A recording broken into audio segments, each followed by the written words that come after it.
The issue of Haiti is very complex. And as we go day by, it gets more complex. You remember the courts were very clear in terms of the directions the government should take. And therefore, the only option or the window which was open for the government for that particular time was the issue of having the Haiti government making a formal request, or rather making an agreement between the two countries in order for them to help. And then that has, one way or another, happened for the government's way to be cleared in terms of respecting the rule of law. As Wakili has said, the government, the court said it was unconstitutional, and of course further said that the essence of the court deciding on unconstitutionality of that particular aspect was the fact that there was nothing backing in terms of exchange of security apparatus from one country to another. That has happened, and then events occurred in the country as the Prime Minister was in Kenya, and definitely the guys who are controlling the country now decided that the Prime Minister is no longer a Prime Minister in our country, so he should stay where he's touring. And that is what happened. And when he returned, all the installations, government installations, key government installations, including the international airport, was taken by the rebels.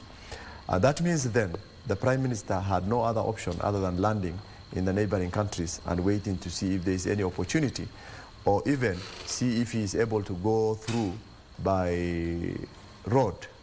But that didn't materialize. I'm sure he has observed or seen the impact of,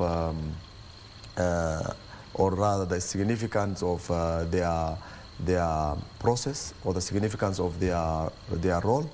And in terms of capturing all government installation and strength, and indeed the only option that was also available for the Prime Minister of Haiti was to vacate the office. Yes. It's only yesterday that the American government released a statement saying that Kenya should expedite the process of taking the soldiers that they are supposed to be leading, the multinational soldiers or police force that they are supposed to be leading in Haiti, to be hastened. But again, this came before the Prime Minister resigned. Therefore, generally, when you look at what is trying to happen, don't forget Professor Kindiki, the CS, yesterday, after having a discussion with his security team, he said we are still on and we will be sending our soldiers into that. But you see, all these were backed on the fact that they wanted some few constitutional issues to be addressed, which was addressed in a manner that the Prime Minister for Haiti did a formal request.